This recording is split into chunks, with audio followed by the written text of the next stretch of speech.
Lucky রুকাস cooking আপনাদের সবাইকে স্বাগত জানাচ্ছি। আপনারা যারা ভিডিওতে দেখছেন আপনাদের সবাইকেই অনেক ধন্যবাদ জানাচ্ছি। আজকে আপনাদের সাথে গরমে শরীর ঠান্ডা রাখবে এরকম একটা মজার রান্না নিয়ে চলে আসছি। রান্নাটি করার জন্য চুলায় আমি কড়াই বসিয়ে দিয়েছি। তারপর এখানে তেল দিয়ে দিব 3 টেবিল চামচের মতো রান্নার যে তেল সেটা দিয়ে দিব। তারপর এখানে আমি আগে থেকে শিং মাছ কেটে ধুয়ে রেখে হলুদ লবণ মেখে রেখেছিলাম, সেই শিং মাছটা দিয়ে দিলাম। আলু কেটে নিয়ে আলুতেও আমি হলুদ আর লবণ মেখে রেখেছিলাম, তো একসাথে দিয়ে আমি ভালো করে ভেজে নেব। শিং মাছ আর আলু একসাথে দিয়ে ভেজে নিচ্ছি।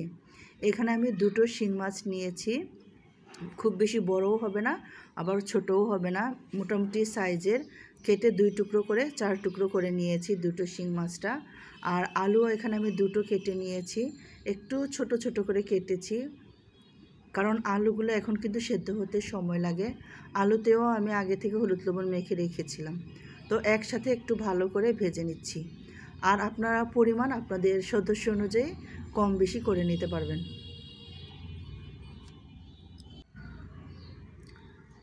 গরমে অল্প মশলায় একটু করলা দিয়ে এটা রান্না করব। তো করলাটা আমি একটু পরে দিচ্ছি, করলা কিন্তু কাঁচাও খাওয়া যায়, সেই জন্য করলাটা আমি পরে দিব। আর আলুটা একটু সেদ্ধ হতে সময় লাগে এখনকার পুরনো আলুগুলো। তো ভাজা হয়ে গেলে এক সাইড করে রাখলাম, এগুলো আমি তুলে রাখছি না। তারপর এখানে আমি পেঁয়াজ কুচি দিয়ে দিলাম। পেঁয়াজ কুচিটা দিয়ে পেঁয়াজ কুচিটা ভালো করে ভেজে নেব। ভালো করে ভেজে নেব বলতে পেঁয়াজটা নরম করে নিব। পেঁয়াজটা যখন নরম হয়ে যাবে তখন এর মধ্যে আমি যে করলা কেটে রেখেছিলাম, আমি 2টো করলা কেটে 4 টুকরো করে মোট 8 টুকরো করে নিয়েছি। আর মাঝের যে বিচি, করলার বিচি সেটা ফেলে দিয়েছি। আমার এমনি নর্মালি করলার বিচি খেতেও ভালো লাগবে, কিন্তু ঝোল রান্না করব যেহেতু তাই বিচিটা ফেলে দিয়েছি। ভাজি রান্নায় কিন্তু ভালো লাগে বা বিচি খেতে। তো এই যে আমি করলাটা দিয়ে দিলাম, আর আমি যে মাছে আর আলুতে হলুদ লবণ মেখে রেখেছিলাম সেই বাটিতে কিছু হলুদ লবণের পানিটা ছিল সেটাও সাথে দিয়ে দিয়েছি। দিয়ে একটু ভালো করে এটাকেও আলু আর মাছের সাথে ভেজে নিচ্ছি। তারপর একটু ভাজার পরে আমি এখানে হলুদ গুঁড়ো দিয়ে দিলাম, ধনে গুঁড়ো, তারপর আমি একটু মাংসের মশলা দিয়ে দিলাম, 1/2 চামচের মতো। সব মশলাই কিন্তু আমি দিয়ে দিচ্ছি।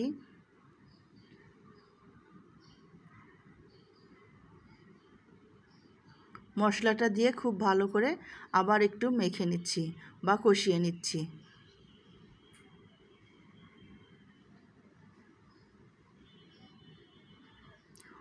অল্প মশলায় রান্না করব আর একটা ঝোল রান্না করব। এটা এখন কিছু সময়ের জন্য ঢেকে রাখবো। তো বেশ কিছু সময় এটা ঢাকনা দিয়ে রেখেছি। ঢাকনা খুলে আবার একটু নেড়ে চেড়ে নিচ্ছি। একটু পাত্রটা ছোট, এরকম করে নাড়াচাড়া করলে এটা বেশি ভালো হচ্ছে। চামচ দিয়ে নাড়াচাড়া করলে একটু কেমন যেন পড়ে যেতে চায়।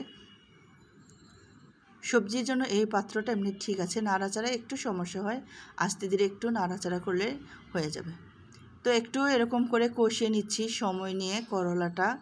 তারপর এখানে আমি পানি দিয়ে দিচ্ছি। এখানে আমি 2.5 গ্লাসের মতো পানি হবে, 4 কাপের সম পরিমাণ পানি হবে, এরকম পানি দিয়ে দিলাম। এটা কিন্তু ঝোল ঝোল করে খাবো। আর আপনারা দেখেছেন আমি একদমই মশলা কিন্তু কম দিয়েছি। কম মশলায় এই রান্নাটি খেতে কিন্তু অনেক বেশি ভালো লেগেছিল। আর করলা কিন্তু নর্মালি এমনি কাঁচা আধা সেদ্ধ করে খাওয়া যায়, তাই করলার রং যতক্ষণ সবুজ ছিল, সবুজ থাকতে থাকতেই কিন্তু এটা আমি নামিয়ে নিব। আর আলুটা কিন্তু একদম সেদ্ধ হয়ে গেছে। তো বেশ কিছুক্ষণ ঢাকনা দিয়ে রান্না করেছি। তারপর উপর থেকে আমি কাঁচামরিচ কেটে দিচ্ছি। একটু ঝাল ঝাল করব, এটা যেহেতু ছোটরা খাবে না, বড়দের জন্য রান্না করছি, একটু ঝাল দিয়ে দিচ্ছি। তো বেশ কিছু সময় আমি রান্না করেছি, একদম ঝোলটা যখন একটু ঘন হয়ে আসবে তখন এটা আমি নামিয়ে নিয়েছি। তো আমার এই রান্নাটি কিন্তু খেতে অনেক বেশি মজা হয়েছিল। যারা করলা খেতে পছন্দ করেন, তিতা খেতে পছন্দ করেন, তারা এইভাবে রান্না করে খেতে পারেন। শিং মাছ দিয়ে করলার এই রান্নাটি কিন্তু খেতে সত্যি অনেক মজা হয়েছিল। তো আশা করি আপনাদের আমার রান্নাটি ভালো লেগেছে। এতক্ষণ আমার সাথে থাকার জন্য, আমার রান্নার পুরো ভিডিওটি শেষ করে দেখার জন্য আপনাদের সবাইকে অনেক ধন্যবাদ জানাচ্ছি। শেষের দিকে আগুনটা আমি একদম কমিয়ে দিয়েছি, কমিয়ে রেখে একটু জাস্ট ঝোলটা ঘন হওয়ার জন্য অপেক্ষা করেছি। তো আশা করি আপনারা অবশ্যই এই রান্নাটি করে খাবেন, যারা বিশেষভাবে তিতা খেতে পছন্দ করেন। আর শিং মাছ দিয়ে পাতলা ঝোল একটা রান্না অনেক বেশি মজা হয়েছে। তো নামিয়ে নিয়েছি, এইরকম একটা সুন্দর কালার চলে আসছে। বাস্তবে আরও এটা সুন্দর লাগছিল। সবাইকে ধন্যবাদ। ভালো থাকবেন, সুস্থ থাকবেন।